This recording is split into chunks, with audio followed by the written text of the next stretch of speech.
যে ঘরে প্রথমে কন্যা জন্মায়, খায়রুকুম মান বুকিরা বিল উনসা, সে ঘরটাকে আল্লাহ তাআলা বরকতময় করে দেয়। 2 সন্তান তো 2 জান্নাতের দরজা ওপেন।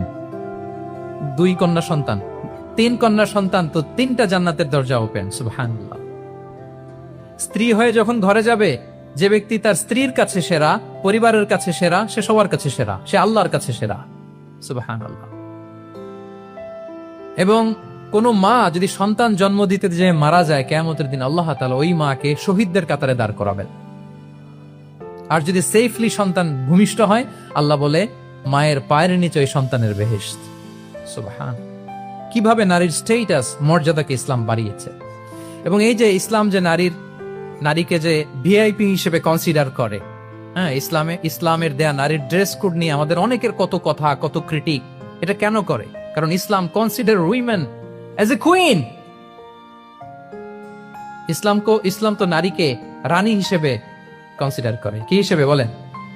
আচ্ছা বলেন, যে কুইন হবে, যে রানী হবে, তার একটা স্পেশাল ড্রেস কোড থাকবে না? তার একটা স্পেশাল প্রটোকল থাকবে না? রানীর সাথে কি যা মনে হচ্ছে তা করা যায়, দেখা করা যায়, তার কাছে যাওয়া যায়? আল্লাহু আকবার। কারণ ইসলাম চায় নারীদের জন্য পৃথিবীটা নিরাপদ হোক। ইসলাম চায় নিজ গৃহে বা কর্মক্ষেত্রে নারীরা নিরাপদ থাক। ইসলামের যত ভ্যালিউজ আছে, যত রুলস এন্ড রেগুলেশন আছে, এটা আমাদের ভালোর জন্য, মানব জাতির কল্যাণের জন্য। তাহলে এই অশ্লীলতা থেকে আমাদের যোজন যোজন দূরে থাকতে হবে। If you talk about Islamic lifestyle, আমাদেরকে শালীনতা, মডেস্টি ফিরিয়ে আনতে হবে।